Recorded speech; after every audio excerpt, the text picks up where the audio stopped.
Madalas, iniiwasan ng mga politiko ang maagang paghayag ng kanilang mga plano upang hindi sila maging target ng pag-atake. Ngunit matagal nang sinira ng administrasyong ito ang pangalan ko. Matagal na akong inaatake gamit ang buong makinarya ng kapangyarihan. Mula sa mga scripted na investigasyon na ibinalot sa katagang in aid of legislation, sa pagkidnap ng aking ama, hanggang sa mga samut-saring paratang na pilit inuulit-ulit hanggang magmukhang totoo. Marahil ay matagal na rin akong hinatulan sa mata ng iilan. Hindi ako kailanman natakot sa pagsira nila ng pangalan ko. Ngunit may takot ako para sa ating mga anak. May takot ako para sa mga susunod na henerasyon. May takot ako para sa mga kababayan nating walang bahay sa ibang bansa, walang pangalawang pasaporte, walang ibang matatakbuhan kundi ang Pilipinas. Kahit ito'y patuloy na nalulugmok sa kahirapan. Na ako'y kahadlok nga, moabot ang adlaw nga dawato na lang nato ang kapobrehon isip kapalaran. Nga maanad na ta sa sayop, nga mawad-an na lang ta og paglaom. Ug labaw sa tanan na ako'y kahadlok nga moabot ang adlaw nga wala na tay Pilipinas nga ikahatag sa atong mga anak. I cannot kneel before each and every Filipino to beg for forgiveness. Instead, I offer my life, my strength, and my future in the service of our nation. Mga kababayan, ibalik natin ang tapang at malasakit. Para sa Diyos, para sa bayan, at para sa bawat pamilyang Pilipino.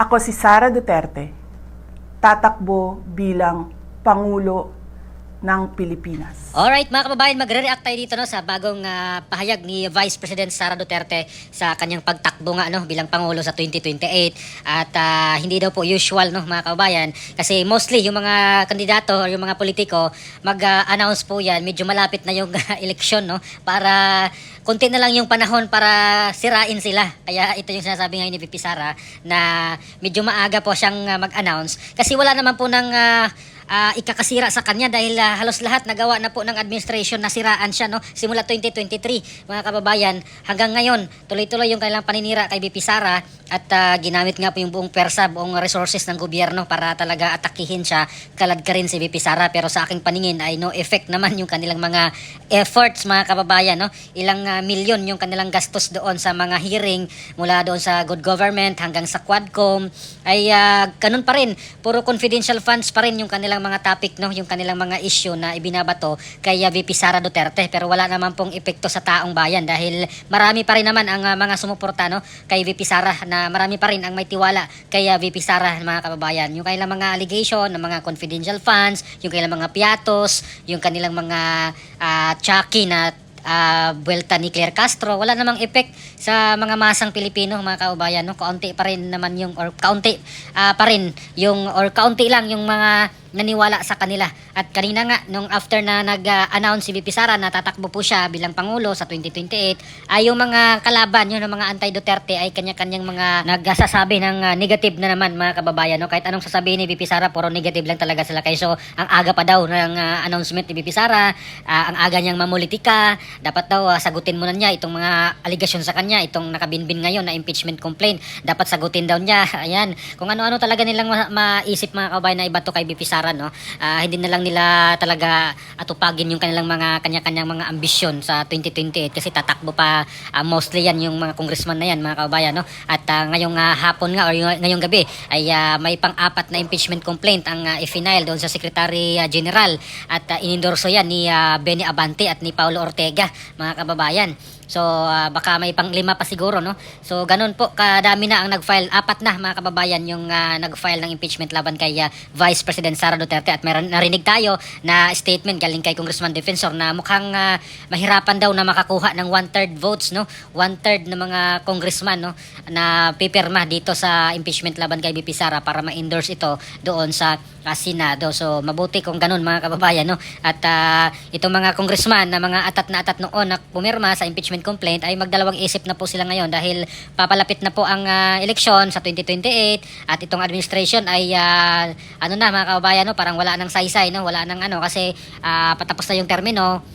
At papalit na po yung sunod na presidente, at itong mga congressman naman ay mga balimbing naman yan sila mga kababayan, no? Kung sino yung nandun sa Malacanang, doon yan sila talaga sisip-sip talaga, kaya talagang mag-iingat po ito sila mga kababayan. Pero sa tingin ko markado na po sila, no, ni VP Sara Duterte, yung mga congressman na mga tumitira sa kanya, yung mga very ano sa kanya talaga mga kababayan, gaya nila Abante, nila Chua, sino pa ba, sila Dilima, yung Makabayan Black, sino pa ba?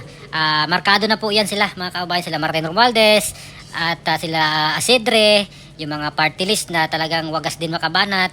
Markado na po yan kay VP Sara mga kababayan sa tingin ko, no. At kaya dito ngayon yung mga congressman, lalo na yung mga district congressman na nag-iisip pa na makaisa pa, no, makabalik ulit sa 2028, mag-iisip na po yan sila malamang mga kababayan, no. At itong pagtakbo ni VP Sara, kung papalarin siya mga kababayan talaga, ay maraming mga congressman talaga dito makukulong mga kababayan. Yung hindi nakukulong ngayon or makukulong ngayon sa present administration ay 100%, pag si VP Sara na po yung maupo, no, sa Malacanang, ay 100% po talagang may makukulong dyan. Yung mga untouchable ngayon ay nako, mag-alsabalutan yan mga kababayan. Kaya sinasabi dito ni VP Sara, kawawa yung mga Pilipino na walang ibang mauwi, ano, walang passport na iba, kagaya ng ibang mga congressman na tagdadalawang mga passport, to, kagaya kay Saldico, o dalawang passport, kaya hindi po nila mapauwi-uwi dito sa Pilipinas dahil may ibang passport pala, no. At itong mga congressman na ito ay may mga kabahayan, may mga bahay sa ibang bansa mga kababayan, kaya napakabilis lang po nilang lumipad, no, umalis dito sa Pilipinas kung gustuhin nila. At sa pagkakataon ng pag si VP Sara ang maupo at itong mga congressman na ito ay mag-alsabalutan po talaga yan, mag-migrate na yan sila mga kababayan, iiwas na yan, tatakas na yan para hindi makulong mga kababayan, no. At syempre mahabol pa rin yan mga kababayan, no, pag gobyerno na po yung kikilos, kagaya po ng pinaggagawa nila kay Saldico ngayon at kay Congressman Teves na napauwi talaga nila mga kababayan, no, kasi talagang ginusto talaga lang pauwiin. At ganun rin po yung mangyayari dito sa mga kontraktor, yung mga congressman na nakatanggap ng mga bilyones na kickback ay doon sa kulungan ang kanilang bagsak mga kababayan. So hindi po mag-iisa itong si Bong Revilla. May mga makakasama po siya, no, na mga congressman naman, kasi so far wala pang congressman na nakulong despite doon sa mga dami na pong mga nagsasabi doon sa mga hearing, yung mga congressman na ito na tumanggap ng mga kickback at nag-insert ng bilyon-bilyon, pero wala naman pong nakulong pa, kasi wala naman po, hindi naman po nila pinakulong. Hanggang ano lang sila, investigation, recommendation. So freeze sa mga assets, at yun pa lang. At marami pa yan mga kabayan, no? Hindi pa naman lahat ng assets siguro na freeze yan ng AMLAC. Ang dami nilang mga ano pa yan, may mga dami accounts yan, may mga gamit na mga tao yan na para maghawak ng mga pera na mga galing doon sa mga anomalya mga kababayan, no? Sa aking opinion. Kaya talaga itong congressman ngayon, itong mga congressman ngayon, mag-ingat-ingat po sila dito sa kanilang mga pagboto, no, sa impeachment laban kay VP Sara, dahil talagang sabi nga nila ay mas matapang pa si VP Sara kumpara kay dating Pangulong Duterte mga kababayan. At yun naman yung hinahanap ngayon ng mga taong bayan, na ibalik ang tapang at malasakit, dahil talagang talamak na po yung mga kriminalidad, no, mga kababayan. Bumalik na naman yung mga tulongges, no, mga kababayan.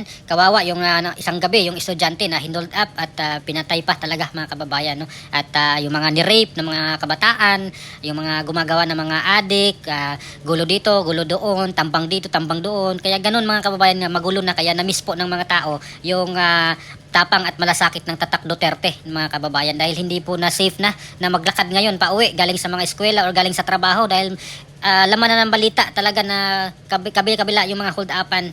Kaya nakakatakot na po ngayon mga kawan. Yun po yung mga hinahanap na ng taong bayan, no? Yung tatak Duterte na may kamay na bakal para matakot yung mga gagawa ng mga hindi maganda, no? Kasi talagang may kalalagyan po sila kapag gumawa po sila ng masama, lalo na po itong mga illegal na droga na nagkalat na naman. Kaya asahan pa natin mga kababayan, no, na baka meron naman silang bagong script dito na ay bato kay VP Sara. Tapos na sila or baka ano na dito sa confidential funds kasi no effect.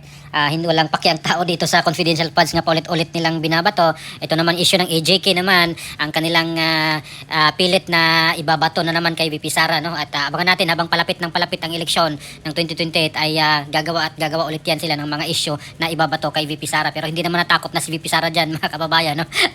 Walang epekto sa kanya itong mga paninira nila, itong mga putik na kanilang ibinabato kay VP Sara. Kaya talagang solid naman din, makikita natin sa mga survey. Kahit na sabihin nilang hindi daw sila naniwala sa survey, no, na hindi pabor sa kanila dahil talagang negative ang resulta ng mga survey. Hindi lang isang survey firm, halos lahat ng mga survey firm ay talagang negative or mababa yung nakuhang survey ni PBBM mula trust rating, approval rating at ang satisfactory rating. Wala po talaga. Mas nangunguna po si VP Sara, no. Kaya sa tingin ko ay talagang kabado na yung mga involved dito, no, sa flood control corruption ng mga contractor na congressman.